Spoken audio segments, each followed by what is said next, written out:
భద్రాచలంలో ఈ నెల 6న జరగనున్న సీతారాముల కళ్యాణానికి తెలుగు రాష్ట్రాలకు చెందిన భక్తులు భక్తి శ్రద్ధలతో గోటితో వలచిన కోటి తలంబ్రాలను సమర్పిస్తున్నారు. సిద్దిపేట జిల్లా గజ్వేలుకు చెందిన శ్రీరామ కోటి భక్త సమాజం ఆధ్వర్యంలో సీతారాములకు గోటి తలంబ్రాలు సమర్పించారు. శ్రీరామ కోటి భక్త సమాజం వ్యవస్థాపకులు రామకోటి రామరాజు వరి ధాన్యాన్ని తెలుగు రాష్ట్రంలోని పలు ప్రాంతాలకు పంపించి మహిళల చేత రామనామ జపంతో భక్తి శ్రద్ధలతో ఒలిపించినట్లు తెలిపారు.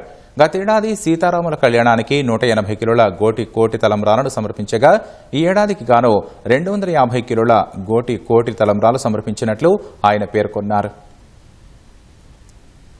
ప్రతి భక్తులు కూడా మేము భద్రాచల దేవస్థానంకు వెళ్ళలేకపోయినా ఆ రాముని కల్లారా చూడలేకపోయినా సరే కానీ మేము వచ్చినటువంటి ఒక తలంబ్రాల యొక్క భద్రాచల సీతారాముల వారి కళ్యాణానికి చేరడం మేము ఎన్నో జన్మల పుణ్యఫలమని ఆ భక్తులు అనేది అదే విధంగా భద్రాచల కళ్యాణం అనంతరం కూడా ప్రతి భక్తుని కూడా భద్రాచల ముత్యాల తలంబ్రాలు కూడా ఈ యొక్క కళ్యాణం తలంబ్రాల అనంతరం భక్తులకు కూడా లక్షల మందికి అందజేయడం జరుగుతుందని తెలియజేస్తున్నాం.